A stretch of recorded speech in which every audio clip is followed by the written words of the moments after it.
നമസ്കാരം.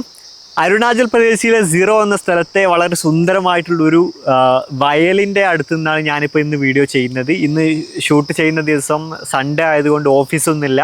അപ്പോൾ എന്തുകൊണ്ട് പുറത്ത് നിന്ന് ഇതുപോലുള്ള ബ്യൂട്ടിഫുൾ ലാൻഡ്സ്കേപ്പിൽ നിന്നൊരു വീഡിയോ ചെയ്തുകൂടാമെന്ന് ചിന്തിച്ചു. അപ്പോൾ നിങ്ങൾക്ക് ഈ ഒരു ലൊക്കേഷൻ ഇഷ്ടപ്പെട്ടെന്ന് കരുതുന്നു. അപ്പോൾ ഇന്നത്തെ നമ്മുടെ ടോപ്പിക്ക് യൂറിക് ആസിഡിനെ കുറിച്ചിട്ടാണ്. ഒരുപാട് ആളുകൾക്ക് തെറ്റിദ്ധാരണയുള്ള ഒരു പ്രശ്നമാണ് യൂറിക് ആസിഡ് എന്ന് പറയുന്നത്. അപ്പോൾ യൂറിക് ആസിഡിനെ കുറിച്ച് നിങ്ങൾക്കൊരു കാര്യം അറിയോ? യൂറിക് ആസിഡ് പൊതുവെ രക്തത്തിൽ അളവിൽ കൂടിയ ഒരു വലിയ വിഭാഗം ആളുകൾക്കും ജോയിൻ്റ് സംബന്ധമായ വേദനയോ പ്രശ്നങ്ങളൊന്നും വരാറില്ല എന്നുള്ളതാണ് സത്യം. അതേസമയം യൂറിക് ആസിഡ് അളവ് നോർമലാണ് രക്തത്തിൽ, പക്ഷേ ആളുകൾക്ക് ജോയിൻറ്റിൽ ഇത് ക്രിസ്റ്റലൈസേഷൻ സംഭവിച്ച് നീർക്കെട്ടുകളൊക്കെ പ്രശ്നങ്ങൾ വരാറുമുണ്ട്. അപ്പോൾ അതിൽ നിന്ന് നമ്മൾ മനസ്സിലാക്കേണ്ടത് എന്താണ്? യൂറിക് ആസിഡ് രക്തത്തിൽ അമിതമാകുന്നതല്ല പലപ്പോഴായി പ്രശ്നം ഉണ്ടാക്കുന്നത്. പകരം ഈ യൂറിക് ആസിഡ് നമ്മുടെ ചെറിയ ജോയിൻറ്റുകളിൽ കുമിഞ്ഞു കൂടാൻ അല്ലെങ്കിൽ അടിഞ്ഞു കൂടാനിടയാക്കുന്ന ചില കാരണങ്ങളുണ്ട്. അതാണ് പ്രശ്നം. അപ്പോൾ അതിനെ കുറിച്ചിട്ടാണ് ഞാൻ നിങ്ങളോട് പറയുന്നത്. പൊതുവേ നമ്മുടെ ക്ലിനിക്കിൽ വരുന്ന പേഷ്യൻസിനോട് നമ്മൾ ഈ കാര്യങ്ങൾ പറഞ്ഞ് മനസ്സിലാക്കി അവർക്ക് അവരുടെ ആ മൂല കാരണങ്ങളെ മാറ്റുമ്പം അവർക്ക് ചികിത്സകളൊന്നും പൊതുവേ കൊടുക്കാറേ ഇല്ല ഈ കണ്ടീഷന്. അവർ ഒരു മാസം കഴിഞ്ഞ് വരുമ്പോൾ അവരുടെ ജോയിൻറ്റ് സംബന്ധമായ പ്രശ്നങ്ങളൊക്കെ മാറാറുണ്ട് എന്നതാണ് വാസ്തവം. അപ്പോൾ നമ്മുടെ ശരീരത്തിലെ ചെറിയ ചെറിയ ജോയിൻറ്റുകളിലാണ് ഈ യൂറിക് ആസിഡ് അടിഞ്ഞു കൂടാറുള്ളത്. എന്തുകൊണ്ടാണ് നിങ്ങൾ എപ്പോഴെങ്കിലും ചിന്തിച്ചിട്ടുണ്ടോ? കാരണം എന്താണെന്ന് വെച്ച് കഴിഞ്ഞാൽ ഈ ചെറിയ ജോയിൻറ്റുകളിൽ പൊതുവെ രക്തയോട്ടം നല്ല വേഗത്തിൽ ഓടാറില്ല. രണ്ടാമത്തത്, ആ ഭാഗത്ത് ഒരു സ്രവം ഉണ്ടാവും, സൈനോവിയൽ ഫ്ലൂയിഡ്. അതിൻ്റെ അളവ് ചെറിയ ജോയിൻറ്റുകളിൽ കുറവായിരിക്കും. അപ്പോൾ ഇതുകൊണ്ട് തന്നെ ഈ വേസ്റ്റ് പ്രൊഡക്റ്റുകൾ അവിടേക്ക് വന്നു കഴിഞ്ഞാൽ അവിടെ അതിൻ്റെ കോൺസെൻട്രേഷൻ പെട്ടെന്ന് കൂടും. കാരണം പൊതുവെ മറ്റു ഫ്ലൂയിഡുകൾ അവിടെ കുറവായതുകൊണ്ട് തന്നെ ആ ഭാഗത്ത് യൂറിക് ആസിഡ് ക്രിസ്റ്റലൈസേഷൻ സംഭവിക്കും. ക്രിസ്റ്റലൈസേഷൻ എന്ന് വെച്ച് കഴിഞ്ഞാൽ യൂറിക് ആസിഡിൻ്റെ ഒരു പ്രത്യേകത ഉണ്ട്. ഈ രക്തത്തെ അലിഞ്ഞു ചേർന്നിരിക്കുന്ന യൂറിക് ആസിഡ് ഈ പൊതുവേ രക്തം കുറഞ്ഞ ഭാഗത്തെത്തുമ്പം അല്ലെങ്കിൽ വേഗത കുറഞ്ഞ ഭാഗത്തെത്തുമ്പോഴൊക്കെ ഇത് ഹാർഡായിട്ടുള്ള ഷാർപ്പായിട്ടുള്ള സ്ട്രക്ചറായിട്ട് മാറും. അത് ആ ഭാഗത്ത് ഒട്ടിപ്പിടിച്ച് ആ ജോയിൻറ്റുകളിലൊക്കെ അബ്നോർമൽ ഷേപ്പ്, ഒരു എന്താ പറയുക, അത്ര രസമില്ലാത്തൊരു ഷേപ്പൊക്കെ ആയിട്ട് അവിടെ വളർന്നു വരികയും ചെയ്യും. അങ്ങനെയാണ് ഈ പ്രശ്നം വരാറുള്ളത്. അതുമാത്രമല്ല, നമ്മുടെ ആ കൈക്കാലുകളിൽ പൊതുവെ ഹീറ്റ് എത്താൻ ബുദ്ധിമുട്ടാണ്. ഹീറ്റ് കുറഞ്ഞ ഭാഗങ്ങളിൽ യൂറിക് ആസിഡ് പെട്ടെന്ന് ക്രിസ്റ്റലൈസേഷൻ സംഭവിക്കുമെന്നുള്ളതാണ് അടുത്തൊരു കാര്യം. അപ്പം ഈ ഹീറ്റ് കുറവാനുള്ള കാരണം എന്താണെന്ന് വെച്ചാൽ നമ്മുടെ ശരീരത്തിൻ്റെ സെൻറ്റർ ഭാഗത്ത് വയറിൻ്റെയും നെഞ്ചിൻ്റെയും ഭാഗത്തു നിന്നാണ് ഹീറ്റ് പൊതുവെ ഉൽപ്പാദിപ്പിക്കാറ്. അത് പിന്നെ ധമനികളിലൂടെ കാലുകളിലേക്കും കൈകളിലേക്കും രക്തം എത്തി അവിടെ ഹീറ്റ് സ്പ്രെഡ് ചെയ്യണം. അപ്പോൾ ചില ആളുകളുടെ ചില തരത്തിലുള്ള ജീവിതശൈലിപരമായിട്ടുള്ള കാരണങ്ങൾ കൊണ്ടോ അല്ലെങ്കിൽ ശാരീരികപരമായിട്ടുള്ള കാരണം, അതായത് ഒബേസിറ്റി പോലുള്ള പ്രശ്നങ്ങൾ കൊണ്ടോ അല്ലെങ്കിൽ ഹോർമോൺ സംബന്ധമായിട്ടുള്ള അബ്നോർമാലിറ്റി, ഹൈപ്പോതൈറോയിഡിസം, തൈറോയിഡ് ഹോർമോണിൻ്റെ കുറവ് കാരണത്താലൊക്കെ ആളുകൾക്ക് രക്തയോട്ടം ശരീരത്തിൽ കുറയാറുണ്ട്. ഈ ഒരു അവസ്ഥയിൽ അവരുടെ ശരീരത്തിൽ യൂറിക് ആസിഡോ അല്ലെങ്കിൽ മറ്റെന്തെങ്കിലും വേസ്റ്റ് പ്രൊഡക്റ്റുകൾ ഉണ്ടെങ്കിൽ പൊതുവേ അത് ശരീരത്തിൻ്റെ പല ഭാഗങ്ങളിൽ കുമിഞ്ഞു കൂടുന്നൊരവസ്ഥയിലേക്ക് എത്തും. അങ്ങനെ പലതരത്തിലുള്ള പ്രശ്നങ്ങളുണ്ടാവും. അപ്പോൾ പൊതുവേ ഹോർമോൺ സംബന്ധമായ പ്രശ്നവും തൈറോയ്ഡ് സംബന്ധമായ പ്രശ്നങ്ങളോ അല്ലെങ്കിൽ അമിതവണ്ണമൊക്കെ ഉള്ളതാണെങ്കിൽ അവർ അതിനു വേണ്ടി ഫോക്കസ് ചെയ്യണം, അതിൻ്റെ ചികിത്സ എടുക്കണം. അമിതവണ്ണമുള്ള ആളുകളാണെങ്കിൽ എക്സസൈസുകളിലൂടെയും ഡയറ്റിലൂടെയും ഒക്കെ ആരോഗ്യപരമായ രീതിയിൽ അവരുടെ ശരീരഭാരം കുറക്കണം. പക്ഷേ ഒട്ടുമിക്ക ആളുകൾക്കും ഇതിന് ഉപരിയായിട്ട് മറ്റ് ചില കാരണങ്ങൾ പ്രശ്നം ഉണ്ടാക്കാറുണ്ട്. അത് അവരുടെ ആഹാര രീതികളും മറ്റു ചില ജീവിതശൈലികളുമാണ്. അതാണ് ഒരുപാട് ആളുകൾക്ക് ഈ പ്രശ്നം മാറ്റുമ്പോഴാണ് അവരുടെ പ്രശ്നം കംപ്ലീറ്റ് ആയിട്ട് മാറുന്നത്.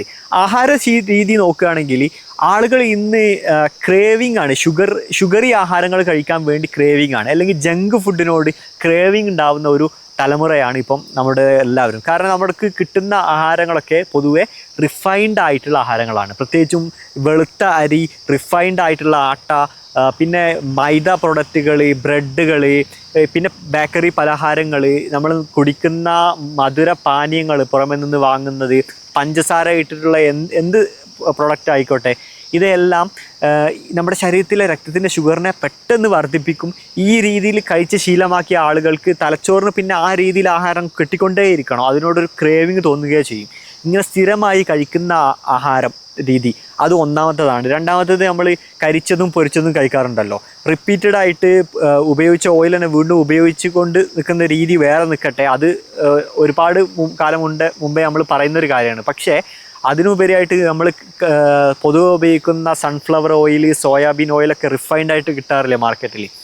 ഇതും ചീത്ത തരത്തിലുള്ള ഓയിലാണ്. നമ്മൾ ഇത് ഉപയോഗിച്ചുകൊണ്ട് ഒരുപാട് ആഹാരങ്ങൾ ഉണ്ടാക്കുമ്പം അതും പ്രശ്നങ്ങൾ ഉണ്ടാക്കും. അതെങ്ങനെ പറഞ്ഞു തരാം. പിന്നെ മദ്യപാനം, പുകവലി ഇതുപോലുള്ള ശീലങ്ങളൊക്കെ കാരണത്താൽ നമ്മുടെ രക്തക്കുഴലിൻ്റെ അകത്തായിട്ടൊരു കവറിങ് ഉണ്ട്. ആ കവറിങ്ങിനെ പറയുന്ന പേരാണ് എൻഡോത്തീലിയം.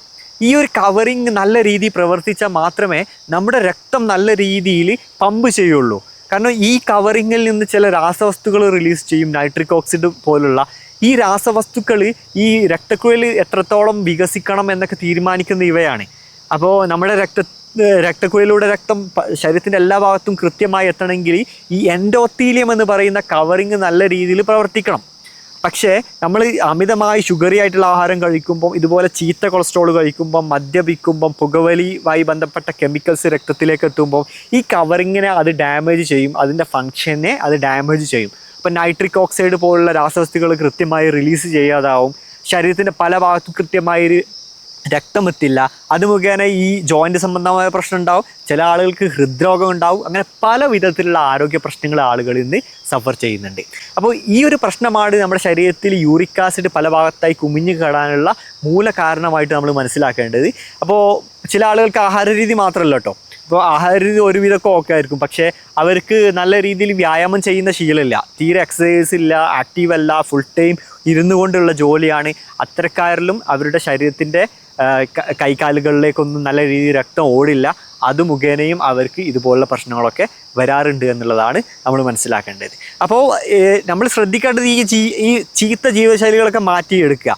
ഈ റെഡ് മീറ്റുകളൊക്കെ കഴിക്കുന്നത് കൊണ്ട് സംഭവം ഗുരുതരമാവാൻ കാരണമാവും. എന്ന് വെച്ച് കഴിഞ്ഞാൽ നിങ്ങൾ ഒരുപാട് കഴിക്കുന്ന സമയത്ത് യൂറിക് ആസിഡ് ഒരുപാട് ഉൽപ്പാദിപ്പിക്കും. അപ്പോൾ ഓൾറെഡി നിങ്ങളുടെ ശരീരത്തിന് ഈ രക്തയോട്ടം കൃത്യമായി ഓടാത്ത ഒരാളാണെങ്കിൽ അവരിൽ ഇത് പ്രശ്നം ഗുരുതരമാക്കാൻ കാരണമാകും. അല്ലാതെ റെഡ് മീറ്റ് കംപ്ലീറ്റ് ആയിട്ട് ഒഴിവാക്കണമെന്നല്ല. ഇതുപോലുള്ള ആഹാരങ്ങളൊക്കെ നിങ്ങൾക്ക് വളരെ പരിമിതമായ രീതിയിൽ കഴിക്കുന്നത് കൊണ്ട് യാതൊരു പ്രശ്നവും ഉണ്ടാവാറില്ല. പകരം നിങ്ങൾ മെയിനായി ഫോക്കസ് ചെയ്യേണ്ടത് ഈ ഞാൻ പറഞ്ഞതുപോലുള്ള ഹൈലി ഷുഗറി ആയിട്ടുള്ള ചീത്ത കൊളസ്ട്രോൾ അടങ്ങിയിട്ടുള്ള ആഹാരങ്ങളൊക്കെ ഒഴിവാക്കുക, മദ്യപാനം ഒഴിവാക്കുക, പുകവലി ഒഴിവാക്കുക. ഈ കാരണങ്ങളൊക്കെ മാറ്റിക്കഴിഞ്ഞാൽ തന്നെ നിങ്ങളുടെ യൂറിക് ആസിഡിൻ്റെ അളവ് പൊതുവെ നോർമലായിട്ട് വരികയും ചെയ്യും. അതുപോലെ തന്നെ നിങ്ങളുടെ യൂറിക് ആസിഡ് നിങ്ങളുടെ ജോയിൻറ്റുകൾ അടിഞ്ഞു കൂടിയിട്ടുണ്ടാകുന്ന പ്രശ്നങ്ങൾ മാറിക്കിട്ടുകയും ചെയ്യും. അപ്പോൾ ഈ ഒരു വീഡിയോ നിങ്ങൾക്ക് ഇൻഫർമേറ്റീവ് ആണ് എന്ന് തോന്നുകയാണെങ്കിൽ തീർച്ചയായും വീഡിയോ ലൈക്ക് ചെയ്യുകയും വേണ്ടപ്പെട്ടവർക്ക് ഷെയർ ചെയ്ത് കൊടുക്കുകയും ചെയ്യുക. ചാനൽ സബ്സ്ക്രൈബ് ചെയ്തിട്ടില്ലെങ്കിൽ സബ്സ്ക്രൈബും ചെയ്യുക. അടുത്ത നല്ലൊരു കണ്ടന്റുമായി വീണ്ടും കാണാം. അതുവരേക്കും ഗുഡ് ബൈ.